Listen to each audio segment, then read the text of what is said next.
The missing element in modern meditation. Steve Jobs was a devoted practitioner of Zen meditation. He credited it with bringing him clarity and inspiration. Due in part to figures like Jobs, mindfulness meditation has gained widespread popularity in the West. Zen meditation emphasizes simplicity and direct experience, making it appealing in a fast-paced world. Even without delving into its deeper spiritual dimensions, meditation can reduce stress, sharpen focus, and enhance creativity. But what if there's more to be gained? While mindfulness in its modern form offers benefits, it only scratches the surface of what meditation can truly offer. To fully experience its depth, one must cultivate the Tao-heart, Daoxin, a wisdom-centered mind that brings profound insight into the nature of existence. Once we establish a strong foundation in meditation, the Tao-heart strengthens in return, enriching our practice and deepening our understanding. The two are inseparable, feeding into one another in an endless cycle of growth. How do we realize this? It doesn't require complex studies or blind faith. Zen embodies simplicity, the direct path to awakening, free from dogma. Enlightenment is not an abstract concept. It is clarity, fully present in the here and now. Besides reading books or watching videos like this one, we can cultivate the Tao-heart in our daily lives through meditation, mindfulness, and even the most ordinary tasks. Even if ancient Zen stories seem obscure or difficult at times, modern physics can provide another lens of understanding, just as we have explored today. Returning to Pauli's insight, physicists are only now climbing the mountain, while Zen Buddhists have long been sitting at the top. Indeed, as we've seen, the wisdom of Zen and the discoveries of physics are converging more than ever before. The question is, will we open our eyes to see it? Ancient sages in the science of meditation. How did ancient Buddhist sages, without modern scientific instruments or mathematical theories, arrive at insights that physicists are only now beginning to explore? The answer lies in meditation. In many Eastern traditions, truth is not something to be discovered, but something already within us, waiting to be revealed. Sages were not uncovering something new. They were accessing an eternal reality, an inherent aspect of consciousness itself. Through years of meditation, they trained their minds to transcend ego and distraction, perceiving reality with clarity. Just as a finely tuned instrument produces perfect harmony, their consciousness became attuned to the fundamental nature of existence. The deeper their meditation, the clearer their perception of the universe's interconnectedness. Their understanding did not come from intellectual reasoning alone, but through direct experience, like wiping clear a fogged mirror to reveal what was always there. Zen teaches that truth is not grasped conceptually, but directly experienced. Instead of seeking knowledge externally, one turns inward, stripping away illusions to perceive reality as it is. Meditation is not merely a tool for relaxation. It is a gateway to profound wisdom. Whether in Zen, Taoism, or modern mindfulness practices, it is a path to breaking through mental constructs and reconnecting with the fundamental essence of existence. By embracing both the practice and the wisdom behind it, we can go beyond surface-level benefits, not just finding peace of mind, but realizing a deeper connection to the universe itself. A Tang Dynasty Zen Masters' astonishing insight. Over 1,100 years ago, Zen master Shishuang Qingzhu expressed a profound realization to his disciples. If one truly recognizes the mind, the great earth contains not a single inch of soil. From a modern physics perspective, we can reinterpret this insight. If one understands that the entire cosmos is quantum information and perceives it with their quantum heart mind, an extension of cosmic consciousness, then they will see that the great earth contains not a single inch of soil, only quantum information. This remarkable statement resonates with the holographic universe theory, which suggests that reality itself may be a projection of deeper, encoded quantum information. The holographic universe and the wisdom of sages. Some quantum physicists propose that consciousness emerges from a holographic quantum information structure. If the universe is indeed a holographic projection, then the idea that sages were microcosmic expressions of cosmic consciousness aligns with Zen's teaching. Truth is already within us. Just as modern physics suggests that each part of a hologram contains the information of the whole, Zen teaches that enlightenment is not about acquiring new knowledge, but about perceiving reality as it is. Tuning the mind to the universe's harmony. Each of us possesses a mind like a musical instrument. Through meditation and mindfulness, we refine our awareness, aligning with the natural rhythm of the universe. A modern Chinese poem written by Hiroho captures this idea beautifully. The universe resonates in silent waves, quantum entanglement, its unseen strings. Zen and Tao, what do they cultivate? The self refining its own harmony. 宇宙自由不共振，量子纠缠入大清，山颂道家修和诗，自调自清和谐音。By tuning our minds to this cosmic harmony, we move beyond illusion and into direct experience, where ancient wisdom and modern physics meet. An astonishing moment in time. Imagine sitting at a candlelit dinner with family or friends, engaged in deep conversation. The only source of light in the room is the flickering flame before you. Suddenly, someone blows out the candle. Darkness engulfs the space. At that moment, what do you realize? What insight comes to you? Over 1,100 years ago, in Tang Dynasty, China, a similar moment unfolded in a Zen monastery. Zen master Longtan and his disciple Deshan were engaged in deep discussion late into the night. The dim candlelight barely illuminated the room. As their conversation ended, Deshan prepared to return to his quarters, but stepping outside, he found himself surrounded by complete darkness. Seeing this, Master Longtan lit a candle and handed it to him. Just as Deshan reached out to take it, Longtan suddenly blew out the flame. In that instant, Deshan was struck by enlightenment. In that moment of darkness, he saw beyond the illusions of the mind. He realized that everything he had perceived, light and dark, success and failure, was merely a construct of his own attachments. At that moment, Deshan awakened to the Tao-heart, or Daoxin, the essence of mind beyond all constructs. For over 2,500 years, sages and seekers, Confucians, Buddhists, Taoists, have pursued this very realization. As Confucius once said in the Analects, if one attains the Tao in the morning, one may die in the evening without regret. Even today, each of us can cultivate the Tao-heart, a mind of peace, strength, freedom, and calm joy, unshackled from suffering. But how do we achieve this? Simply analyzing Zen stories through words and texts may not be enough. Ancient Zen masters often resorted to sudden, startling actions, like a shout or a blow, to awaken their students. Yet today we have another powerful tool to help us comprehend these profound truths. Modern physics. Wolfgang Pauli, the 1945 Nobel Prize-winning physicist, once remarked, physicists are only now climbing the mountain, while Zen Buddhists have long been sitting at the top. Zen and quantum physics, an astonishing parallel. A similar astonishing moment occurred in the 20th century when physicists made a groundbreaking discovery.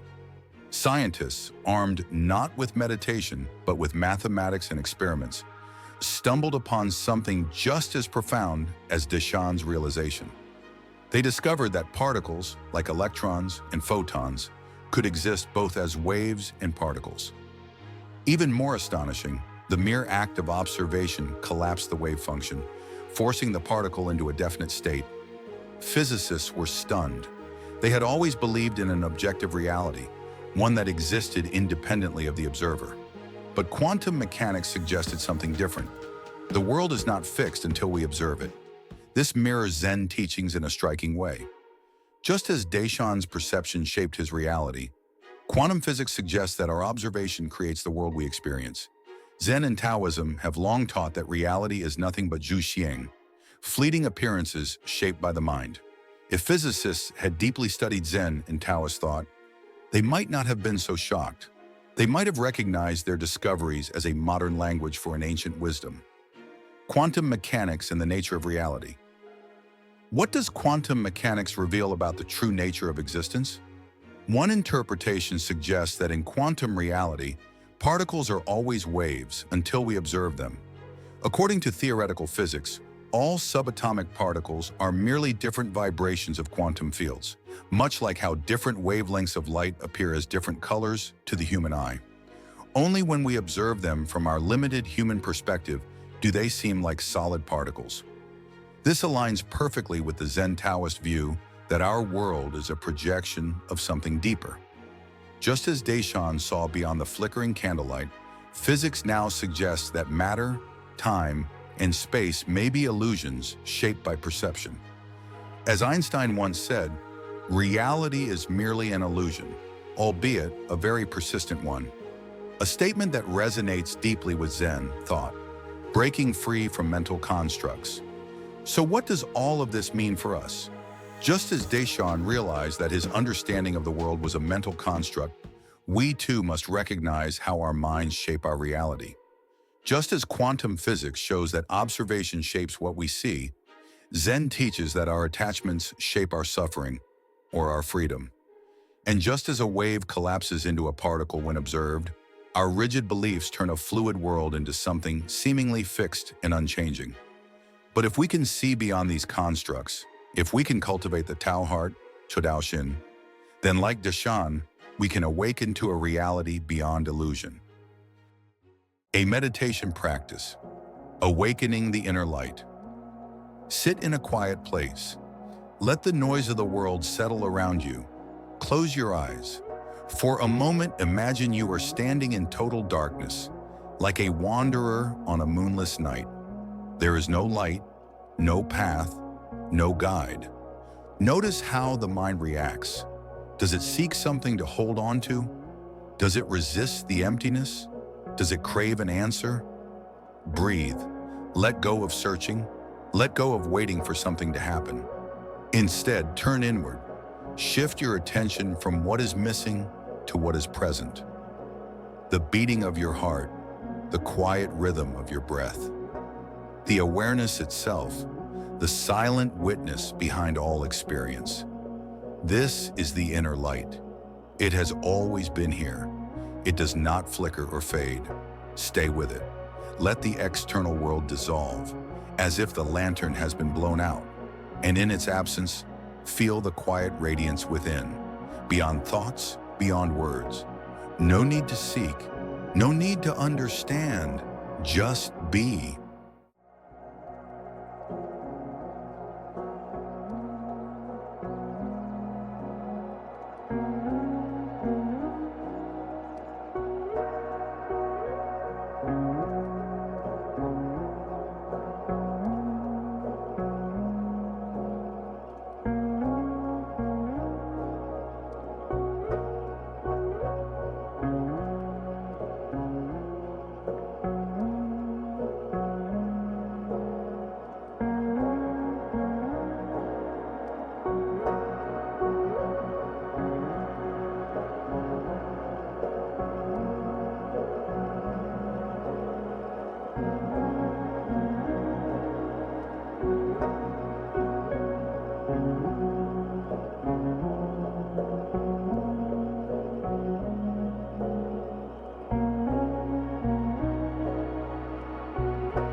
Now open your eyes, look at the world as if seeing it for the first time. No longer searching, simply knowing, simply illuminated.